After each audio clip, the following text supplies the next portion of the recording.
Hello and welcome students, Gyanjyoti coaching সেন্টারের পক্ষ থেকে তোমাদের সকলকে আরো একবার স্বাগত। আজকে আমাদের আলোচনার বিষয় হচ্ছে পাশ্চাত্য শিক্ষায় মেকলে মিনিট। এর আগের ক্লাসে কিন্তু আমি প্রাচ্য শিক্ষা এবং পাশ্চাত্য, ঠিক আছে, প্রাচ্য আর পাশ্চাত্যের যে দ্বন্দ্ব সেটা কিন্তু ক্লিয়ার করেছিলাম। আশা করছি ভিডিওটা তোমরা দেখেছো এবং আজকে যখন মেকলে মিনিট নিয়ে আমি আলোচনা করব তোমাদের সেই কনফিউশন কিন্তু আর কোনো রকম সেখানে কাজ করবে না, এটা আমি আশা রাখছি। আজকের ক্লাস বা আলোচনার বিষয় শুরু করার আগে বলে দিতে চাই, জ্ঞানজ্যোতি কোচিং সেন্টারের পক্ষ থেকে অ্যাডমিশন প্রসেস কিন্তু অনেকদিন আগে থেকে শুরু হয়ে গিয়েছে এবং এই অ্যাডমিশন কিন্তু চলছে। তোমরা যারা আমাদের সাথে যোগাযোগ করতে চাইছো, বোর্ডের কর্নারে দেওয়া দুটি নাম্বারের মধ্যে যে কোনো একটি নাম্বারে কিন্তু কল করে নিতে পারো। এই নাম্বার দুটি হলো জ্ঞানজ্যোতি কোচিং সেন্টারের অফিসিয়াল হেল্পলাইন নাম্বার। আগের সেমিস্টারের মতো এই সেমিস্টারেও তোমাদের কথা মাথায় রেখে কিন্তু কোর্স ফি ততটাই রাখা হয়েছে, ভীষণ স্বল্প মূল্যের বিনিময়ে কিন্তু পুরো কোর্স ফি রাখা হয়েছে। আমাদের এখানে নোটস পত্রের সুবিধা যেরকম রয়েছে, এর সাথে সাথে কিন্তু প্রতি সপ্তাহে দুটো করে ক্লাস প্রোভাইড কিন্তু করা হয়, যেটা পেইড ব্যাচের ক্লাস বলা হয় যেটা। এবং আমার সাবজেক্ট যেটা রয়েছে এডুকেশন, সেই ক্ষেত্রে কিন্তু আমি সপ্তাহে দুটো ক্লাস প্রোভাইড করে থাকি। এছাড়া আরও যারা স্যার ম্যামরা রয়েছেন তারাও কিন্তু নিজেদের দায়িত্ব মতো নিজেদের ক্লাসগুলো করিয়ে থাকেন। তো তোমরা চাইলে একবার আমাদের সাথে যোগাযোগ করে নিতে পারো। তো চলো আর এক্সট্রা কথা না বাড়িয়ে আমি আলোচনার বিষয়টা শুরু করছি, যে পাশ্চাত্য শিক্ষায় মেকলে মিনিট।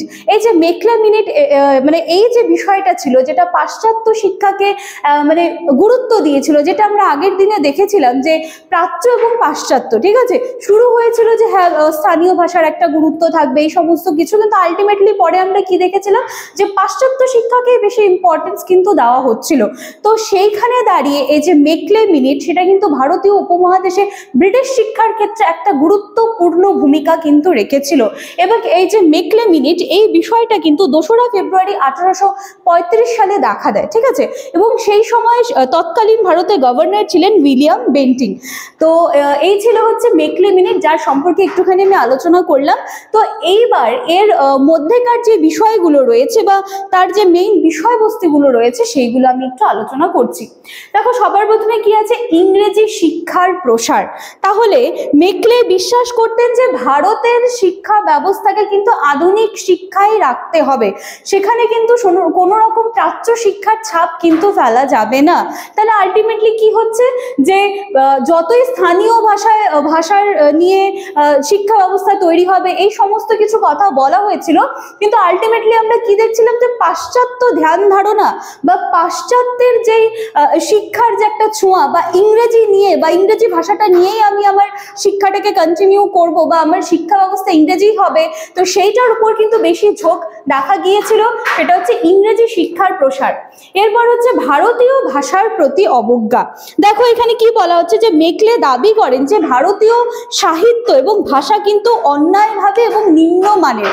কারণ যখন এর আগের দিনে যে প্রাচ্য পাশ্চাত্যের বিতর্ক, সেটা আলোচনা করতে গিয়ে আমরা দেখেছিলাম যে কিভাবে ভারতীয় ভাষা বা প্রাচ্য, যেখানে হচ্ছে বৈদিক সাহিত্য, উপনিষদ, শাস্ত্র, এই সমস্ত বিষয়কে কিন্তু কিভাবে অবজ্ঞা করা হয়েছিল, এবং এর পাশাপাশি আধুনিক যে শিক্ষা ব্যবস্থা, বিজ্ঞান, প্রযুক্তি, এগুলোকে কিভাবে একটা মানে প্রায়োরিটি বলতে পারো সেই ক্ষেত্রে রাখা হয়েছিল, সেটা কিন্তু আমরা আগের দিনই দেখতে পেয়েছিলাম। এবং যখন মেকলে মিনিট যখন হচ্ছে এলো, তখন কিন্তু এই বিষয়টা আরো ক্লিয়ার হয়ে গেল যে কিভাবে তারা ভারতীয় ভাষাকে কিভাবে অবজ্ঞা কিন্তু করতো। আচ্ছা, এরপর রয়েছে শিক্ষার লক্ষ্য। এখানে মেকলে উল্লেখ করেন যে ব্রিটিশদের লক্ষ্য ছিল এমন হচ্ছে মানে মধ্যবিত্ত শ্রেণী তৈরি করা, যারা রক্তে কিন্তু ভারতীয় হবে, মস্তিষ্কে কিন্তু তারা হচ্ছে ব্রিটিশদের মতোই হবে। কারণ তারা চেয়েছিল যে ভারতীয়দেরকে শিক্ষিত করে তারা ব্রিটিশরা নিজেদের কাজে তাদেরকে লাগাবেন। তো এরকম একটা উদ্দেশ্য কিন্তু তাদের ছিল, এবং সেই জন্য কিন্তু এই যে শিক্ষাটাকে নিয়ে যে এত ভাবতে হবে, ঠিক আছে, বিষয়টা কিন্তু সেখান থেকে এসেছিল। তারপর রয়েছে ভারতীয় শিক্ষা ব্যবস্থা পরিবর্তন। এখানে বলা হচ্ছে যে ঐতিহ্যবাহী প্রাচীন শিক্ষা ব্যবস্থা, মানে এই যে প্রাচ্য যে শিক্ষাটা, সেইখান থেকে পরিবর্তন করে সেটাকে আধুনিক শিক্ষা ব্যবস্থায় কনভার্ট করা হলো, যেখানে বিজ্ঞান, প্রযুক্তি, তারপরে ইংরেজি ভাষা, এটা নিয়ে এত চর্চা, সেটা নিয়ে এত এগোনো। তাহলে কি হচ্ছে, তাহলে অবশ্যই ভারতীয় শিক্ষা ব্যবস্থার একটা পরিবর্তন কিন্তু এক্ষেত্রে দেখতে পাওয়া যায়। এবং 5 নম্বর পয়েন্ট হচ্ছে ইউটিলিটারিয়ান দৃষ্টিভঙ্গি। এখানে বলা হচ্ছে মেকলে মনে করতেন যে ইংরেজি ভাষা ভারতীয়দের ইংরেজি শিক্ষা ভারতীয়দের উন্নত করবে এবং তারা ব্রিটিশ শাসনের প্রতি কিন্তু অনুগত থাকবে। তাহলে কি বলা হচ্ছে, দেখো এই যে শিক্ষাটাও যে দেওয়া হচ্ছে না ইংরেজি শিক্ষায়, সেখানেও কিন্তু ব্রিটিশদের একটা প্ল্যান ছিল, যদি সহজ ভাষায় বলা যায়, যে কারণ যখন হচ্ছে ভারতীয়রা ইংরেজি শিক্ষায় শিক্ষিত হবে, শিক্ষিত হওয়ার পর তো তাদেরকে একটা কাজের দরকার, তাহলে তখন তারা কাজের জন্য কোথায় যাবে, সেই ব্রিটিশদের কাছে যাবে, তাদেরই আনুগত্যে তারা থাকবে। তো এই ছিল কিন্তু পুরো বিষয়টা, ঠিক আছে। তো পাশ্চাত্য শিক্ষায় মেকলে মিনিট, এটা আমি আলোচনা করে দিলাম। যদি আমার প্রয়োজন মনে হয় তাহলে এটার ওপর কিন্তু পরের দিনে পার্ট 2 এর আরেকটা ক্লাস তোমরা পাবে, যেখানে মেকলে মিনিটের প্রভাব এবং এর সমালোচনা নিয়ে কিন্তু আমি আলোচনা করব। তো চলো, আজকের ক্লাস বা আলোচনার বিষয় এতটাই ছিল। আশা করছি মেকলে মিনিট সম্পর্কে কোনো কনফিউশন তোমাদের থাকবে না। পুরো ভিডিওটা ভালো করে দেখো, ভালো লাগলে লাইক, কমেন্ট, শেয়ার, সাবস্ক্রাইবের আশা রাখলাম। দেখা হচ্ছে নেক্সট দিনের ক্লাসে। Thank you.